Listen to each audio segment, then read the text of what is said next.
mi be mina viwo na va gbɔnye wotɔe nye dziƒo fiaɖuƒea.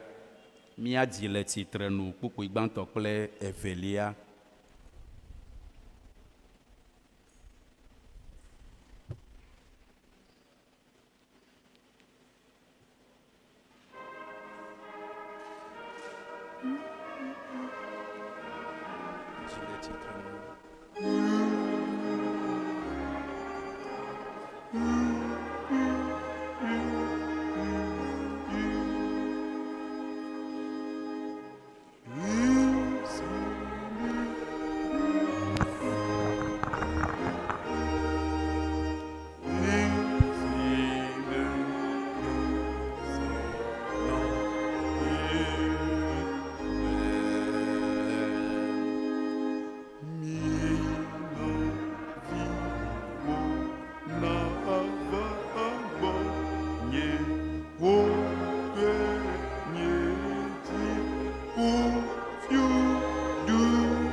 Le Mawu Fofo la, Vi la kple Gbɔgbɔ Kɔkɔe la ƒe ŋkɔ me, amen.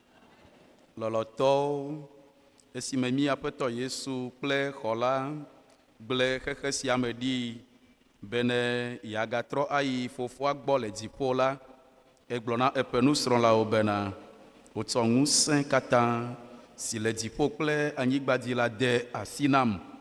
Miheyi ɖawɔ dukɔwo katã ne woanye nusrɔ̃lawo. Miade mawutsi ta na wo ɖe Fofo la, Vi la kple Gbɔgbɔ Kɔkɔe la ƒe ŋkɔ me. Miafia wo bena woawɔ nu siwo katã meɖo na mi la. Ame si ke xɔe se, eye wode mawutsi ta nɛ la, woaxɔe ɖe agbe. Eye kpɔ ɖa, nye la meli kpli mi ŋkekeawo katã va se ɖe xexea me ƒe nuwuwu le ɖoɖo kple ŋugbedodo sia nu. Miade mawutsi ta na ɖevi siawo hã bene woazu Yesu Kristo tɔwo, aɖo Mawu ƒe amenuveve nubabla me, eye woazu agbe mavɔgomekpɔlawo. Miele esia wɔm dzideƒotɔe le Yesu ƒe nya nu, esi wògblɔ be mina ɖeviwo nava gbɔnye, eye migaxe mɔ na wo, elabena nenememewo tɔ nye Mawu fiaɖuƒe la. Vava mele egblɔm na mi bena ame si ke mexɔa Mawu fiaɖuƒe la abe ɖevi ene o la, mele eme yi ge o. Evɔ la, dɔ kɔkɔe wònye na ɖeviawo ƒe dzilawo be woanyi wo eye woahe wo nyuie le Mawu vɔvɔ me abe kristotɔviwo ene. Ele be woatsɔ agbe kɔkɔe nɔnɔ, nuxlɔamenya vevie kple gbedodoɖa vavã akplɔ wo ayi ɖe agbe mavɔmɔ la dzi, eye woaɖe nu ɖiaɖia kple kpɔɖeŋu vɔ̃wo katã ɖa le wo gbɔ, ale si ke woate ŋui. Dzila kristotɔwo ƒe dɔ eyae nye ekem. Azɔ ɖasefo Mawu wɔe be hamemegã eve, miawoe nye ɖasefoawo.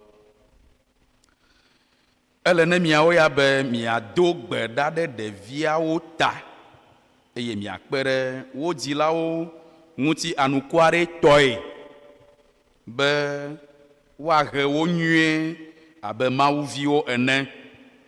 Mixlɔ nuwo ɖa be woanɔ agbe na woƒe xɔ la le eƒe nya la nu be ne woasu agbe mavɔ la dzi. Mia Mawu nakpe ɖe mia ŋu to míaƒe tɔ Yesu Kristo dzi. Azɔ mina miatsɔ ɖeviawo ana Mawu kple miaxɔ la kpakple gbɔgbɔ kɔkɔe eye miado gbe ɖa. Mia Mawu fofo nublanuikpɔla, míele yɔwòm le ɖevi siawo ŋuti le woƒe mawutsi de taɣi sia me. Na wò dɔme natrɔ ɖe wo ŋu, xɔwo ɖe wò dukɔ la me eye abe gli sesẽ ziɔ ɖe ŋua na wò dukɔmeviwo ene le wo nyanu be ame siwo ɖo adzi ɖe Yehowa ŋu la le abe Zion to si meʋãna o eye wòli tegbe la ene. Towo ƒo xlã Yerusalem va kpe eye Yehowa ƒo xlã eƒe dukɔ va kpe tso fifia ɖase ɖe mavɔ me. Amen. Mía abia be dzilawo kple ɖasefowo miaʋu nu yi dzi miexɔ sea me ne miase.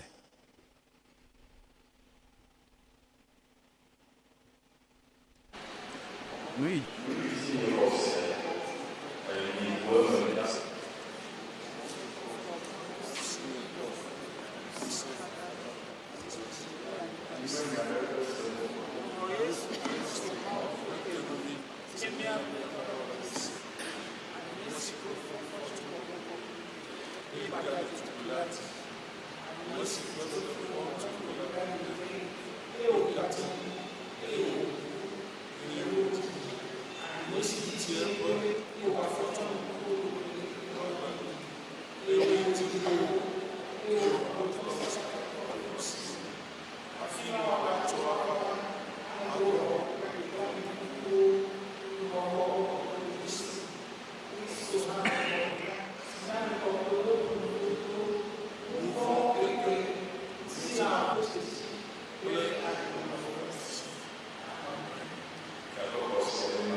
kple xexe sia me ƒe kɔnu vlowo, eƒe atsyɔ̃ɖoɖo, eƒe ŋubiabia kple ŋutilã ƒe nudzroame vɔ̃wo bena miagadze wo yome alo womagakplɔ mi ayi ɖe wo mewo mahã.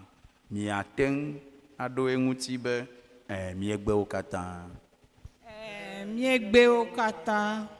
Miawɔ Mawu Fofo la, Vi la kple Gbɔgbɔ Kɔkɔe la ƒe lɔlɔ̃nu pɛpɛpɛ eye miazɔ le eƒe siawo nu le miaƒe agbenɔɣi katã mea. Miate ŋu aɖo ŋuti be miawɔ nenema eye Mawu akpe ɖe mia ŋuti. Kema mielɔ̃ be miade mawutsi ta na ɖevi siawo ɖe xɔse eya me mieʋu dzia, ne mielɔ̃a miabe mielɔ̃. Mielɔ̃. Okay.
Agbabli Franklin Jonathan Maoli de Mao Chitano de Mao Fofola Villa Bakle Bokokwela Penkome.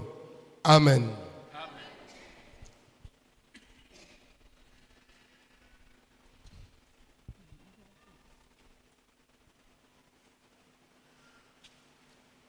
Agbabli Olivia Joséphine Mede Mao Titano de Fofola Villa Ble Bokokwela Penkome. Amen.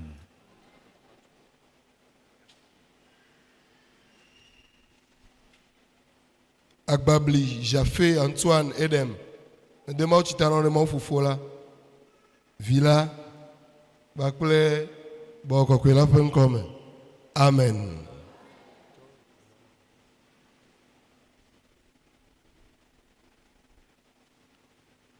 Maou Msekatantola Miapeto Yesu Christ fofo si tu amen veve yomi fun le Mao Tita Kokweme la na dom semi le pe gbo Kokweme ide agbemavome nti fafa na na nyikplimi la. Amen.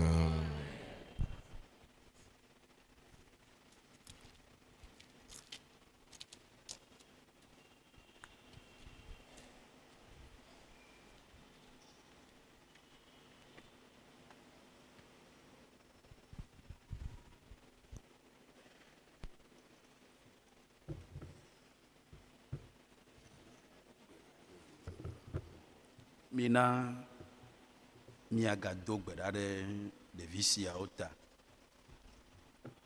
Mawu fofo amenuve la, míele akpe dam na wo bena nexɔ ɖevi siawo ɖe wo amenuveve nubabla me eye ne wɔwo míaxɔ la Yesu Kristo ƒe hametɔwo to Mawu tsidetakɔkɔe me bene woanye viwo kple wo fiaɖuƒe la ƒe domenyilawo kpe ɖe wo dzilawo kple ɖasefoawo ŋuti be woahe wo nyuie le Mawu vɔvɔ me eye nave ɖeviawo hã nu be woava ɖo to eye woaɖo ŋku nubabla kɔkɔe sia dzi ava ʋu eme eye woanɔ agbe na wo le xɔse vavã me va se ɖe nuwuwu na woakpɔ agbemavɔ la le xexe sia me to mía xɔla Yesu Kristo me.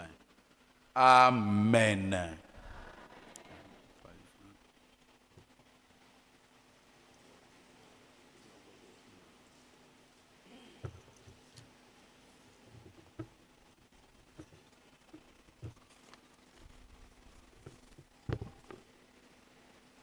Longtemps, Minamia Edi, le Mao Fofola, Villa Kple, Bokokwela Penkome. Amen. Alors, faton, blaton, vonilia, pour banto le titre nouvelle, Nyenya Gbebolola, si tu dis pour va, miagbo, be, mikatan, miakbo, agbe.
Kafu na wo mawu riamola aussi na bolo si asigné anyigba pe kutete kpla megbeto pe do metunumi mi to ele nko medom na bo atrozu agbebolo na mi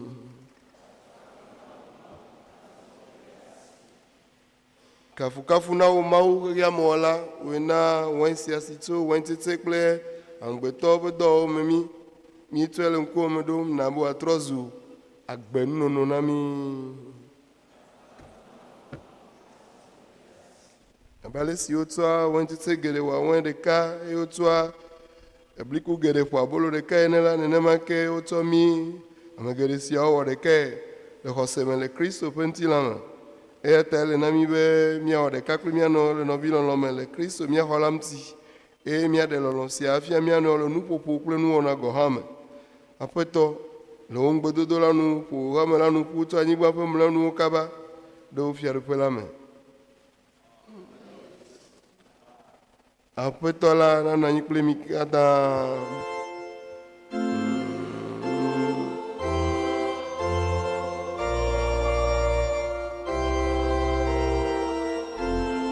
mi do mi ape dio de apeto la gbo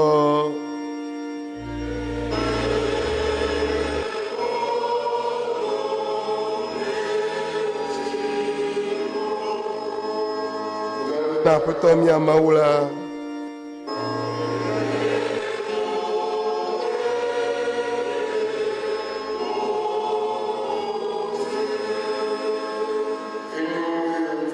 na me bena watu akpedada na mawu msekatato gbe autogbe la fisi afito mi apeto Yesu Kristo di ela bena no di poklo papa ko anyigba klo pa tion na gbe ple nyenyemi ene kpo mi atalo onunya galame ede ololon blibo nyenyerego esimene do onya mabo citrus wono no me kpoklo nkwade ga me to vio sigbo me lo anu le na amosi bobo do kiva mi agbo bena yaremia yi gbo le diladi enana kwa sisi asigné de l'assistencia domeno la signon funkle lolo amesi le avule mia klo dome agbebolo sinena be wa nyendudu na hega meta mi le kafu mi le dom le di o apeto mawu eta mia klo di po klo mson klo ramela le hega mgodo mi le subo mta dama guna o lo ganye ma volango le hadim le onti ko ko galam tibe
nous katana zidodoe le mawu nkume esi fiendo la no klomti kla me wievao e si ono no adum la to abolo dasi esi oda kpere di la engeme to enan solo globena mi hwedu esi enyinti na e o to kru dasi esi oda kpere di la eto na o globena mi keta mi no lenu la mena esi enyenyevu si nyi babla e la to si o kode anyi la megede omti hena nouveau keke mele glom na mi bena to si edila ni megale wentete si ameti no ge va seren keke ma die si mi akule mi awo mi ano yeye le fofonye pe fiaru pe la ma ga enye ma usutura pe nyagalala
yevugãwo, nyagblɔɖilawo, apostolowo, xɔsetakulawo, ame kɔkɔe siwo katã nɔ agbe le woxa dede me.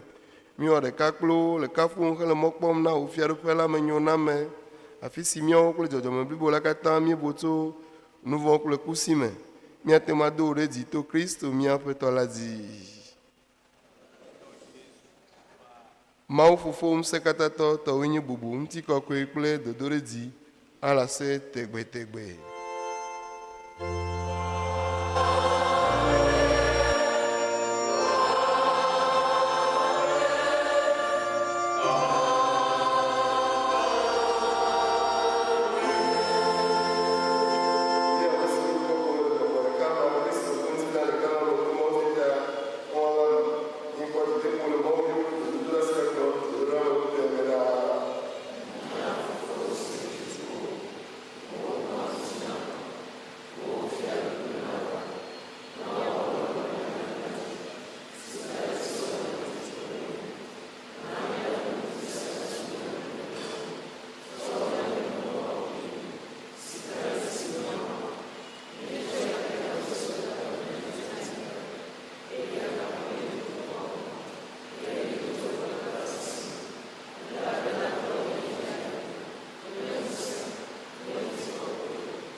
Kple mele ɖi na mi, nye ŋutifafa tsɔm mele na mi, megakpɔ mía nu vɔ̃wo dzi ɖa o, boŋ wò hame ƒe xɔse dzi, bena wo lɔlɔ̃ nu nava eme.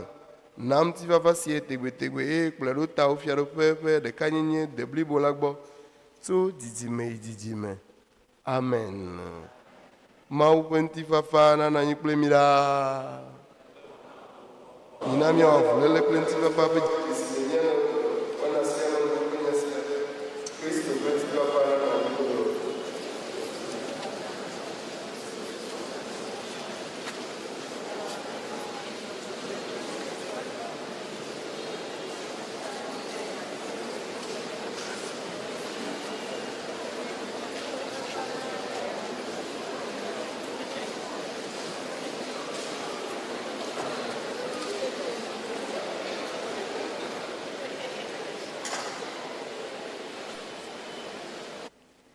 abolo si ŋe míele la, nye míaƒe gomekpɔkpɔ le míaƒe tɔ Yesu Kristo ƒe ŋutilã si tsɔ de asi le mía ta la me.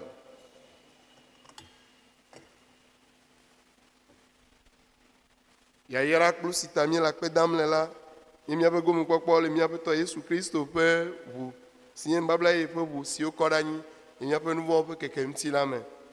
Kristo Mawu ƒe alẽ si le xexea me ƒe nu vɔ̃ tsɔ mi.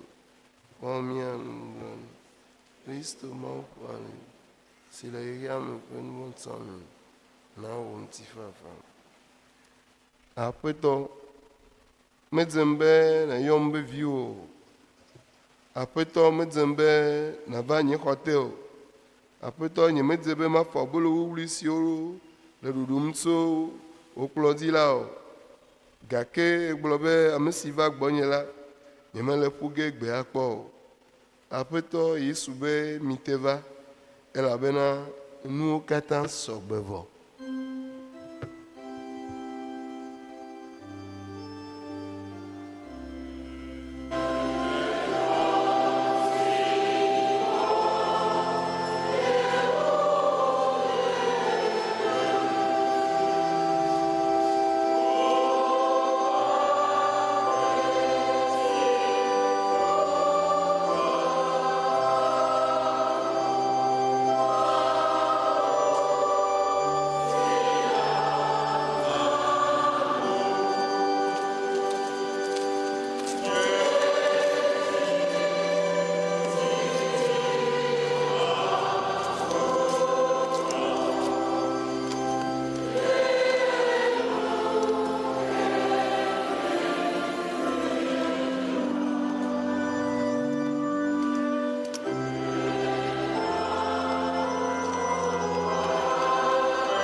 Woyra ame siwo dze si be yewoda he le gbɔgbɔme la, elabe woawo tɔe nye dziƒo fiaɖuƒe la.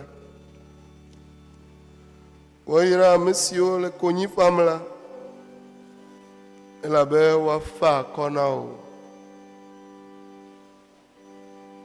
Woyra ame fafawo,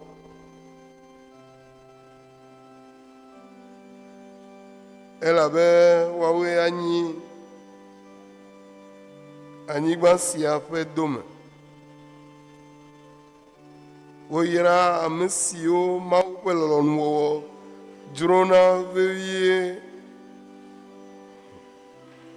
abe ale si dɔ kple tsikɔ wu amee la ene,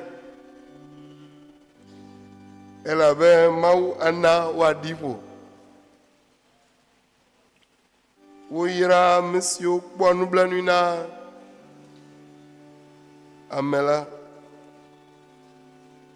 elabe woawoe Mawu akpɔ nublanui na. Woyra ame siwo dza le dzime la, elabe woawoe akpɔ Mawu.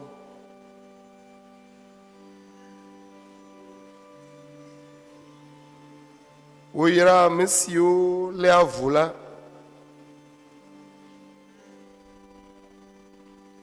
elabe woayɔ wo be Mawu viwo.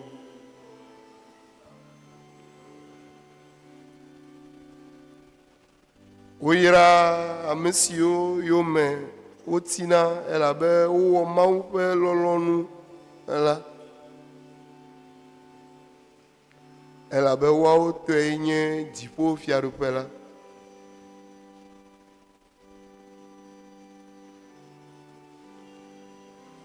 Woyra mi,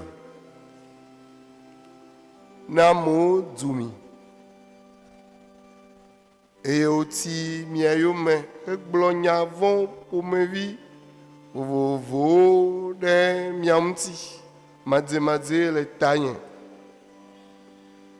Mikpɔ dzidzɔ, mitu aseye, elabe miaƒe fetu sɔgbɔ le Mawu gbɔ. Elabe nenema ke ko woti Mawu ƒe gbeƒãɖela siwo nɔ agbe do ŋgɔ na mi la yome.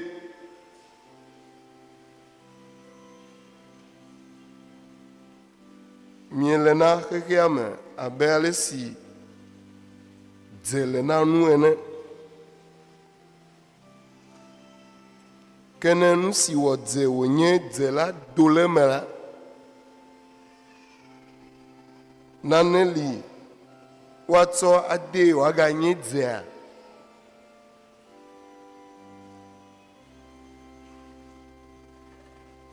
Viɖe aɖeke megale ŋu o, ɖeko woatsɔe aƒu gbe eye amewo azɔ edzi.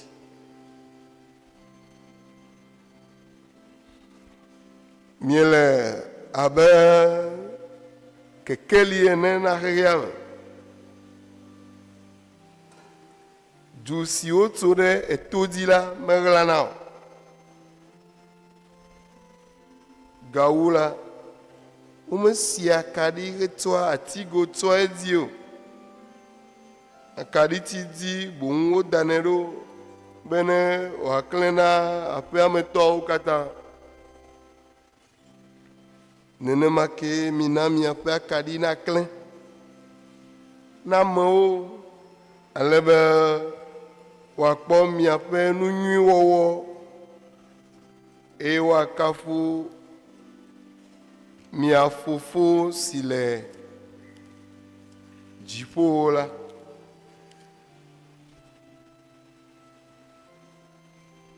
Nɔvinyewo, esi Mawu le nublanui kpɔm na mi nukutɔe ta la, mele kuku ɖem na mi vevie be miatsɔ mia ɖokui ana Mawu abe vɔsalã gbagbe si ŋuti kɔ keŋkeŋ eye wòdze Mawu ŋu la ene.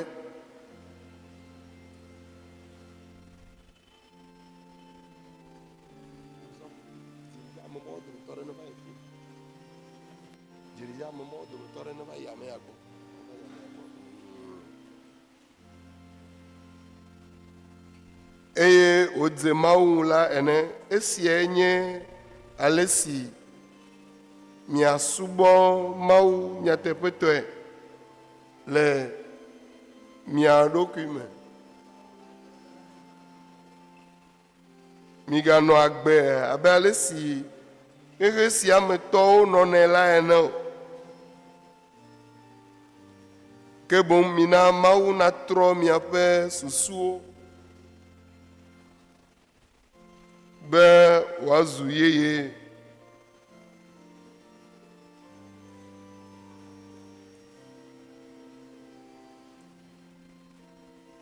Ale be miaƒe nɔnɔme natrɔ keŋkeŋ.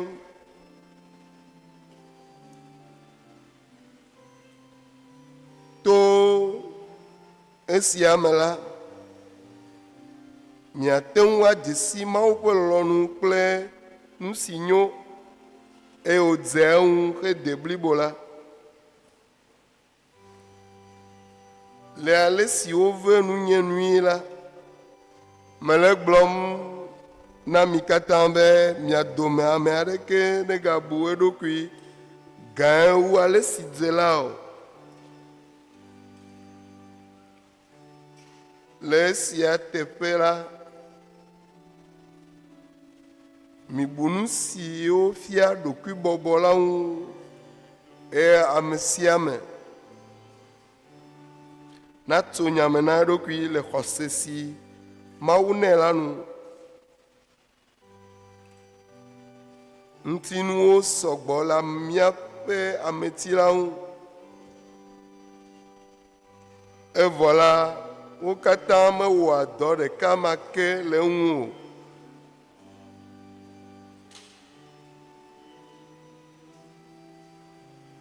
Nenema ke togbɔ be míenye ame vovovowo hã la, ameti ɖeka ko míenye hele hadede me kple Kristo le mía dome.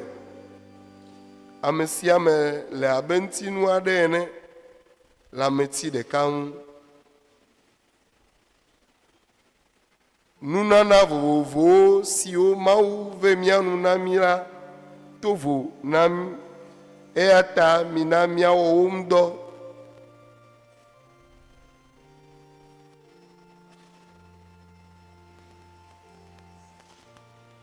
Ne Mawu nam tete mi be míade gbeƒã eƒe gbedeasi ela, mina míaɖe gbeƒãe le xɔse si le mía si la nu. Ne Mawu nam tete mi be míasubɔ amewo la,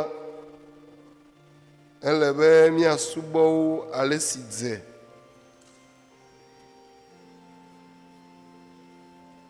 Nenye be nenye nufiafia la, ele be míafiae.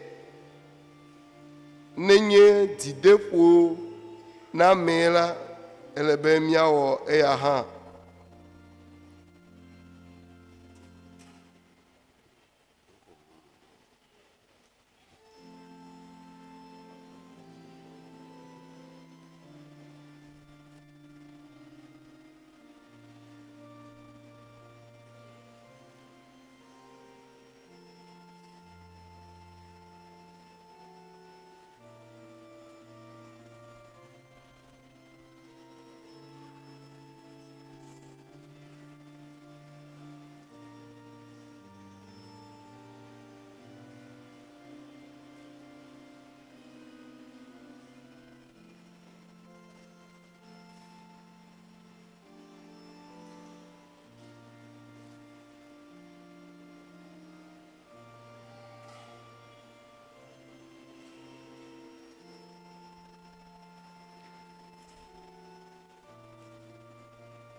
Mawu ŋusẽ katãtɔ la nakpɔ mia nublanui eye le mia nu vɔ̃wo tsɔtsɔ ke vɔ megbe la, akplɔ mi ayi ɖe agbemavɔ la me. Amen. Mina mianɔ tsitrenu ne miada akpe na Mawu kple nya siawo be míele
Yesu aƒetɔ le ene la, nenema ke mizɔ le yama me.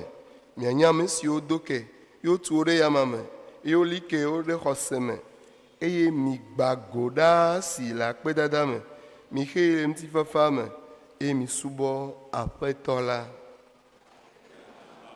Míanɔ anyi. Dɔlam ɖewo tsɔ woƒe akpedada va. Wonye agblemenukuwo, wobia be míaɖɔli wo ɖe game. Míegblɔe be ne míeɖo nuɖuɖu kɔkɔe xɔ ya, womanɔ wɔm o, gake yi ke ameawo tsɔe va be yewo be nunana ma míaɖɔli ɖe egame. Kafi woayi edzia, míekpɔ haha ɖe yi ke va, wobia ƒomea bia to mía si be míada akpe na mi be ɖeɖitea me ŋue papa enyo nyuie, enu sia nu le yi nyuie zɔ. Kema míeda akpe na Mawu, míabe teƒenɔlawo wo yi eye wole dɔ yiwo ke wɔm kema akpe, gake wobia be ame yiwo ɖe foto tsɔ kple gbea, womegatsɔe ƒu gbe ɖe fi yiwo ke mi tsɔ ƒuna gbe ɖo. Mise nyama mea, fi yiwo ke miedana fotoawo ɖo, be foto yiwo ke mieɖe etsɔ kple gbea, nenye miawo ŋutɔ miatɔ, ne miate ŋu anɔ ŋutifafa me. Akpe, míedi be ada akpe, ame yiwo vana eye womegena ɖe xɔa me, wonɔna xixea, ne wobia tso mía si be míava nɔ xɔa me elabe teƒe lia, míalɔ̃ be míava nɔe. Eveliae nye ne subɔsubɔ mewu enua, míaɖe kuku na habɔbɔwo kple amewo be míawɔ subɔsubɔa ene wu nu hafi ɖoɖo yiwo ke le mía sia míanɔ ya hã o. Womanɔ subɔsubɔ wɔm vɔa, ame ɖewo nanɔ takpekpe wɔm le sukuxɔ me kple xixe o. akpe be mi se gɔme na mi eye gbɔgbɔ kɔkɔe la akpe ɖe mia ŋuti. Amen. Mayedia. Aha.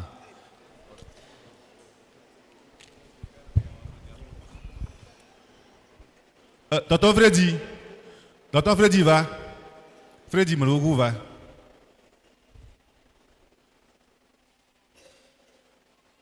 Babonalo. Va pas d'un signe ici.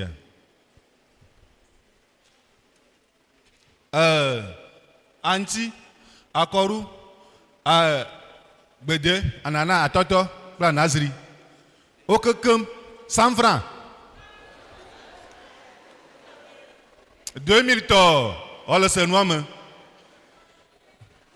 3000. 4000. 5000. 5000 de cas. 5000 EV. 5500 EV. 6000. S'il vous plaît. S'il vous plaît. 6000 de cas. 6500. Mais Seigneur. Ah ben, ah. 6000 de cas. 500 disons. 7000. Millions de cas là. 7000 de cas. Néné. 8000. Arrobas, blamelema. 8000 de cas. 10 000, voilà. Arrobas. Voilà. 10 500. De cas. 10 500. Avec moment. Ah, bah, ah. 10 500 de cas. 11 000. N'est-ce 12 de cas. 11 000 de cas. 11 000 EV. 500 j'ai dit. 12 000 voilà. 12 000 de cas. EV. Au Bodjiri. 12 000. À Bolevin. Amérique, c'est Yakovene. Miami ou Jaho ho ho. Teyeye. La Boko. Gia quoi? Yeah. Oh, don't you be not to go to Rabamala. 2000 de cas. Néné. 5000. Akulata auto. 5000 de cas. 5000 Magbe. 5000. Ah, tu es où invité monsieur? Et qu'est-ce qu'il va?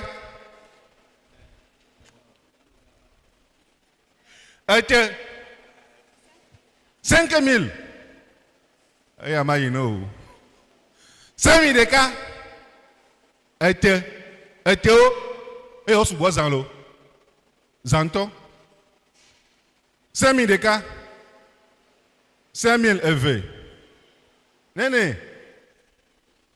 Million de tonton là. 6 000. Des cas. Dada. 6 000. Des cas. Fofo. 6 000. Of. Bedema.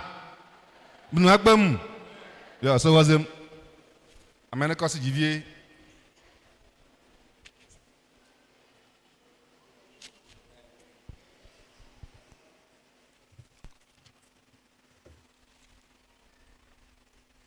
Lɔtɔwo mitso mianɔ tsitre nu ne mia ase nuxlɔmenya miaxɔ Mawu ƒe yayra. Kukutri vevie be woasi nasu Aƒetɔ la ƒe lɔlɔ̃di. Kukutri vevie be woasi nasu Aƒetɔ la ƒe lɔlɔ̃di. Yehowa yra mi eye wòakpɔ mia dzi. Yehowa kɔ ŋkume ɖe mi eye wòave mia nu.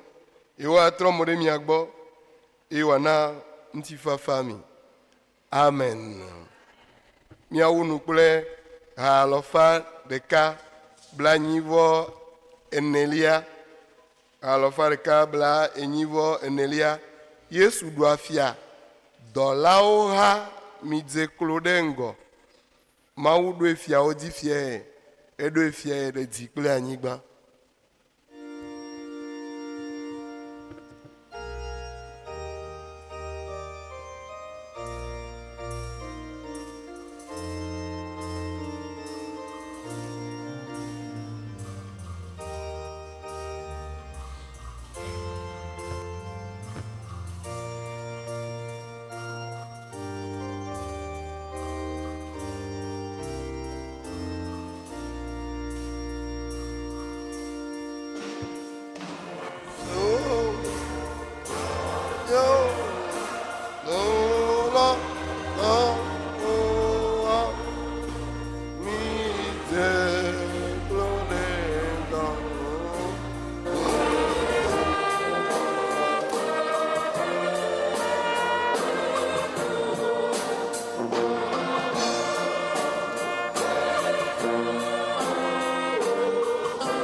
dada le nawo netsɔ wonyanami eƒonunami ku ɖe nu yiwo ke nye ƒonuɖu anyiwo ŋuti hã kpe ɖe mía ŋuti be míawɔe nenema le yi me míele tɔtrɔ ge ayi ɖe xexia me míetsɔ mía ɖokuiwo le asiwo me dem kplɔ mi míato kɔsiɖa yeye hã me dedie le Kristo ƒe ŋkɔ me. Amen. Yo, apenas mi no.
Tú no le